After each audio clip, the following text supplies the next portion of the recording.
This is the news on top of the hour. Live from our studio in Georgetown. This is the news on top of the hour. Live from our studio in Georgetown. Kaieteur Radio, 99.1 FM.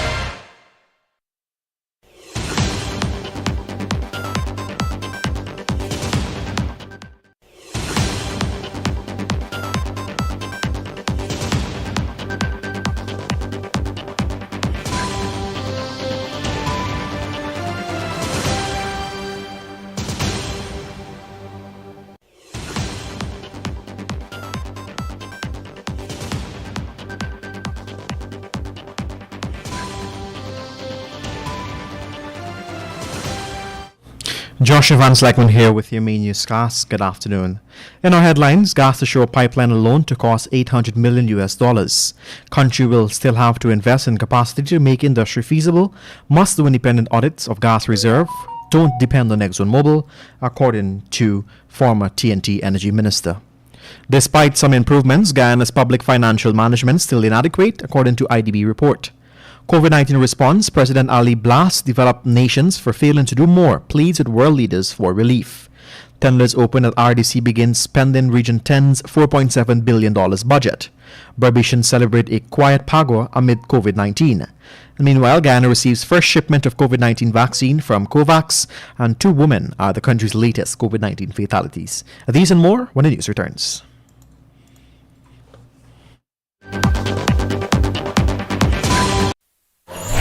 Digicel Prime Bundles just got better with 3 new apps. Watch more with PlayGo. Cheer more with Sportsmax. Read more news with Loop. Listen more with D-Music. Plus extra data. It's simply more bundled together. 51 gigabytes for 7 days for only $2,000. Live the experience with Digicel. Activate today on the My Digicel app.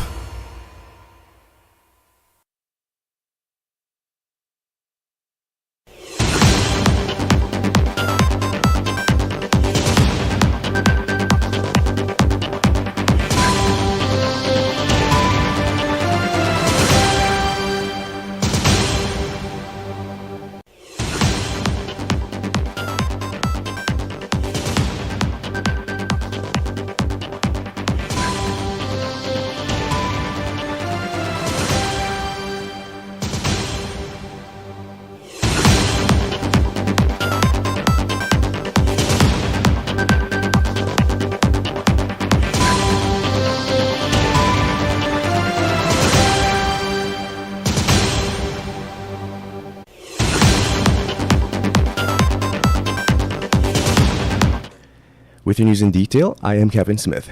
Guyana's Vice President Dr. Bharat Jagdeo has suggested that in light of the perceived benefits, a gas-to-shore pipeline from the Liza field in the Wales estate is a no-brainer, given the possibility of reducing the cost of generation electricity in Guyana.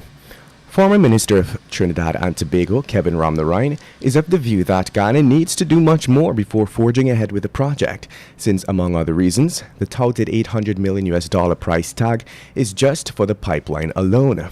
He was adamant, too, that if Guyana is serious about developing a feasible natural gas industry using the associated gas discovered so far in the Stabroek Block, it must first undertake an independent audit of the gas reserves. The country is currently dependent on ExxonMobil for its data regarding the Stabroek Block potential.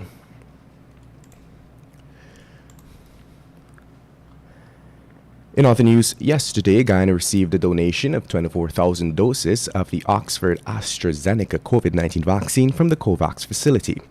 COVAX, which is a partnership between the Coalition for the Epidemic Preparedness Innovations, Gavi, the Vaccine Alliance, PAHO, WHO, and UNICEF, had earmarked a quota of vaccines to cater for 20% of Guyana's population since last year.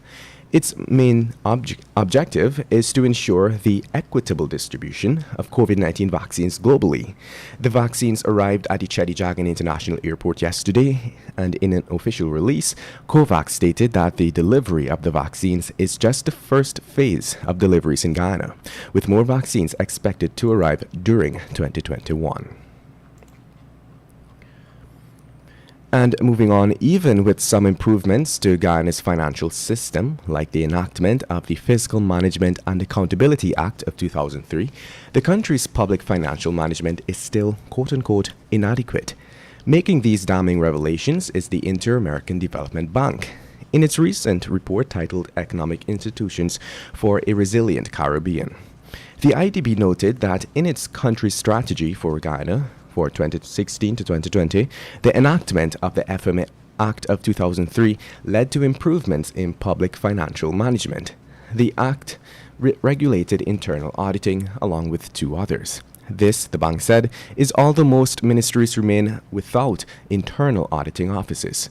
In addition, the bank said that ICT upgrades and capacity building fostered sustainability and improved transparency in Guyana's public institutions.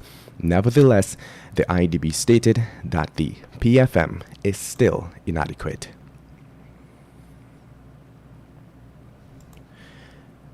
And moving on, Guyana's President, Dr. Irfaan Ali, is calling on the developed world to do more for developing countries, taking into account the prevailing coronavirus pandemic and its implications in addition to other economic realities. Such assistance, according to Dr. Ali, could come in the form of debt forgiveness. He encouraged the granting of debt relief by bilateral and commercial creditors, not explicitly participating in debt relief initiatives. Guyana, he said, is deeply concerned over the widening development chasm between rich and poor countries as a result of the COVID-19 pandemic, and reiterated calls for more systems to be put in place to aid countries struggling to rebound from the deadly disease. You are tuned into Kaieteur Radio 99.1 and 99.5 FM. This is your news at noon. Coming up after the break, a surgery patient dies at New Amsterdam Hospital after swallowing dentures, had reportedly told doctors he had none. And every single one of those bullets were meant for me, says Roger Khan, as Ricardo Fagundes laid to rest. Meanwhile, UNDP funding roadmap to develop natural resources ministry, and father of one killed in Melanie accident. Do stay tuned.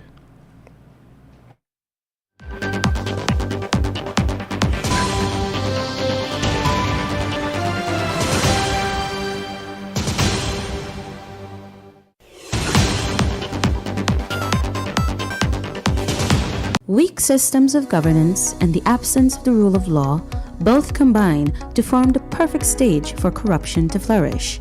As part of our anti-corruption fight at Kaieteur Radio, we invite you to join us every Tuesday evening from 7:30 p.m. as we embark on the most needed quest to remove the tentacles of corruption from our systems. See you then for our latest program called Governance, Corruption and Justice. A lot has happened since oil was discovered in 2015. The petroleum industry is an ever-changing web of oil, gas, politics, and money. It gets complicated sometimes, but we can bring you all the latest developments and include you in the discussions here on Kaieteur Radio. So tune in to 99.1 or 99.5 FM every Tuesday night at 20 hours for Petroleum 101. With me, your host, Kamal King. Kaieteur Radio, the radio with a difference.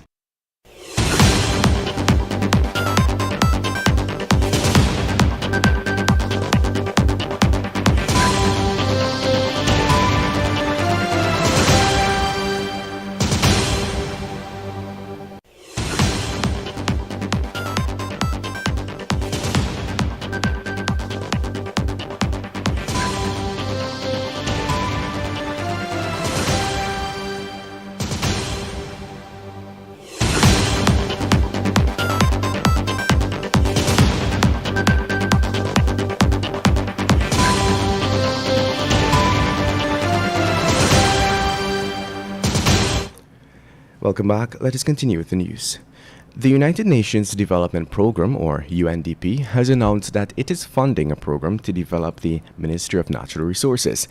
In a procurement notice on the UNDP's website, the roadmap is titled Costed Strategic Framework 2021 to 2026. According to the UNDP's request for proposals, the objective is to prepare a strategic plan for the ministry which promotes sustainable development and the integration of environmental and natural resources considerations in economic development planning. This would include the harmonization of policy management in the petroleum, forestry, mining, and other natural resources-based sectors, and better mainstreaming of protection, conservation, and environmental management. In other news, a father of one was yesterday killed in an accident on the Melanie Public Road on the east coast of Demerara after a canter drove into the path of his motorcycle. The dead man has been identified as 31-year-old Leon Singh of Enmore, while the driver, a 43-year-old resident of Bachelors Avenue, East Coast Demerara, is presently in custody as the investigation continues. According to a police report, the accident occurred around 9:30. Involved in the accident were a motor lorry and a motorcycle. Investigations revealed that the canter was proceeding north on the western side of the Melanie Access Road when the driver failed to stop at the corner. It is alleged that the driver continued to proceed north onto the Melanie Public Road into the path of the motorcyclist who was proceeding west on the western lane of the Melanie Public Road. In other news, Roger Khan said yesterday, as he paid tribute to his slain best friend Ricardo Fagundes, that every single one of those bullets were meant for him, all 20-something of the bullets.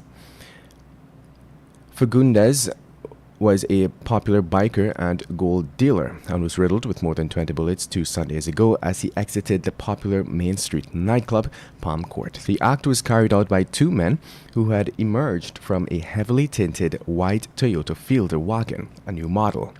During his farewell service held at the Guyana Motor Racing and Sports Club located at Thomaslands, Georgetown, Khan made it clear that he was the intended target and not Fagundes. And moving on, a patient who was admitted to the New Amsterdam Public Hospital to remove a foreign body from his arm ended up dying after he swallowed his denture on the operating theater. This development was confirmed by a relative of the patient who requested anonymity. According to the relative, 42-year-old Vincent Miguel of Oriala Village died on Friday at the New Amsterdam Hospital. The relative said that he learned that medical professionals at the hospital had asked Miguel if he had dentures in place, among other questions. To the question about dentures, the relative said Miguel responded in a negative. It is understood that it was while in the operating room during the surgery that the dentures at the back of the man's mouth became loose and started to move down his trachea, or his windpipe, where it was lodged. His lungs eventually collapsed, causing his demise, the relative said that he was told. And now let's tell you, despite the COVID-19 pandemic and the restrictions that have been imposed on the country, Pago was still celebrated in sections of the country. In the ancient county of Berbice, there were celebrations among close family and friends on Sunday. Moreover, it wasn't the usual holly celebrations with persons visiting each other's homes to play with water, the colorful abir and powder. Rather, the atmosphere was mostly somber and quiet for many. On the Essequibo coast, the regular marching on Pago Day was ditched and replaced by small groups of a few friends and neighbors. It is understood that due to the social distancing and public gathering guidelines, the singing of Chowtal was not embraced this year. With the time now moving on to 12 hours 14, coming up after the break is your COVID-19 update.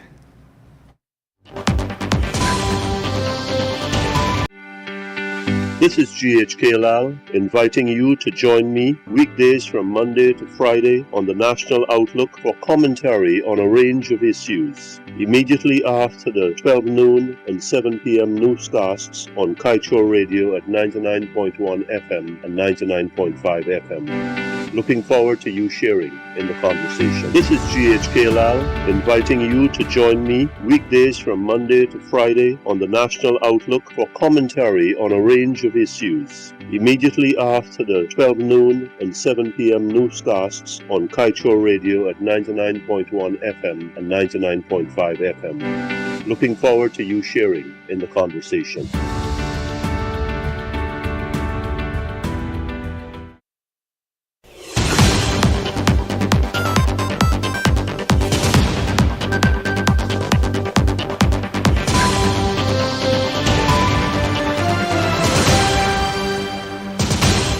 Now for your COVID-19 update. According to Worldometer, the number of worldwide coronavirus cases has reached 128.4 million, with deaths at 2.8 million and recoveries at 103.6 million.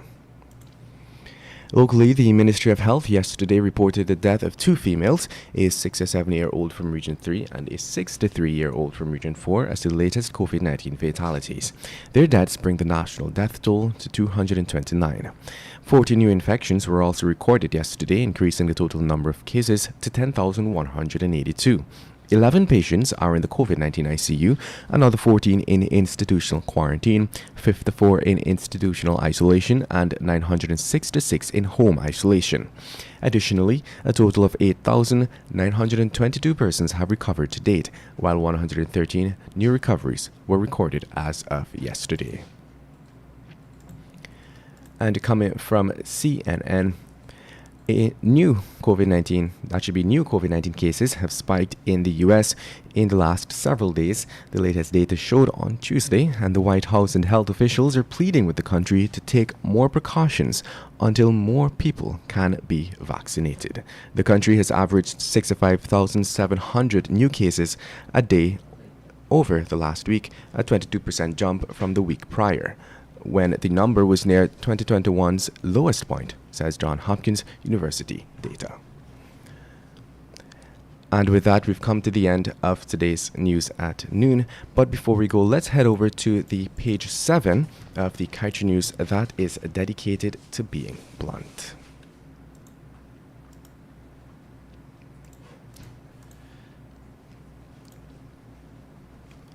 With this month being regarded the deadliest since the arrival of the COVID-19 pandemic to our shores, there is still need for the administration to take decisive action, and swiftly too. Yes, the president has recognized that the country is faced with a dilemma, as do our health officials. But action does speak louder than words. Cosmetic actions such as arresting persons for breaching curfew will not save us. Indeed, we have some hope that the vaccine will work in our favor. But until then, must we silently look on as infections increase and bodies continue to drop? Isn't a lockdown, maybe just for a week or two, warranted to curb the unprecedented spread and the far too many deaths? Yes, it will mean loss of revenue, but without our people, of what use will be all of the revenue in the world? And now we've come to the end of today's News at Noon. I am Kevin Smith. Thank you for listening.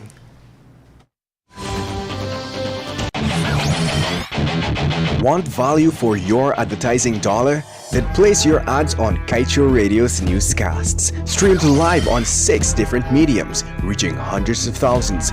Advertise today and